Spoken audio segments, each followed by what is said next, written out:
নারায়ণগঞ্জের রূপগঞ্জের রূপসী এলাকায় লুটপাটের সময় গাজী টায়ার কারখানায় দেওয়া আগুন ২০ ঘণ্টায়ও নেভেনি।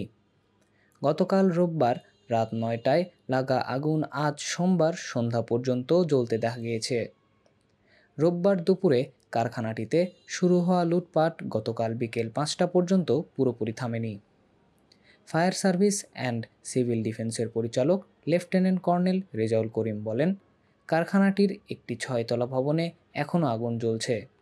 আধুনিক সব সরঞ্জাম ব্যবহার করে আগুন নেভানোর চেষ্টা চলছে। আগুন আর ছড়ানোর কোনো শঙ্কা নেই। কারখানায় থাকা টায়ার প্রস্তুতকারক নানা দাহ্য পদার্থের কারণে আগুন নেভাতে সময় লাগছে।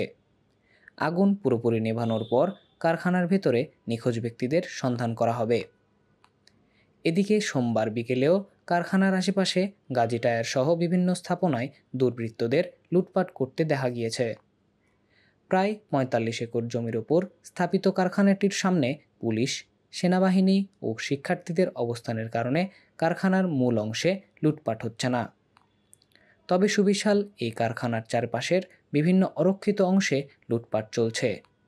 তারা কারখানা থেকে বিভিন্ন যন্ত্রাংশ, স্টিল, প্লাস্টিক ও তামা লুট করে নিয়ে যাচ্ছেন।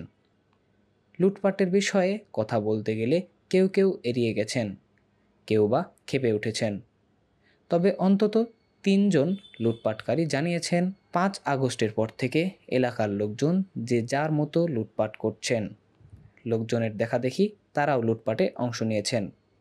তবে তাদের কেউই নিজেদের নাম পরিচয় জানাননি। সকালে কারখানার সহকারী মহাব্যবস্থাপক সাইফুল ইসলাম জানান, রোববার দুপুরে দুটি গ্রুপের হাজারো লোক কারখানায় ঢুকে পড়েন। তাদের বাধা দেওয়ার মতো পরিস্থিতি ছিল না। লুটপাটের সময় রাত ৯টার দিকে কারখানাটির ৬তলা ভবনটির নিচতলায় আগুন লাগিয়ে দেয় লুটপাটকারীরা।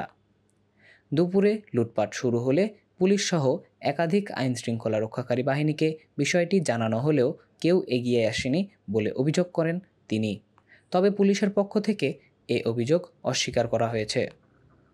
নারায়ণগঞ্জের জ্যেষ্ঠ সহকারী পুলিশ সুপার হাবিবুর রহমান গণমাধ্যমকে বলেন, পুলিশ কোনো অবহেলা করেনি। আমরা কারখানার নিরাপত্তায় সর্বোচ্চ চেষ্টা করছি। লুটপাটের বিষয়ে রূপগঞ্জ উপজেলা নির্বাহী কর্মকর্তা আহসান মাহমুদ রাসেল বলেন, কারখানার লুটপাট ঠেকাতে পুলিশ, শিল্প পুলিশ, সেনাবাহিনী ও স্বেচ্ছাসেবীরা কাজ করছে। আমি সবাইকে অনুরোধ করেছি তারা যেন আরও শক্ত অবস্থান নেন।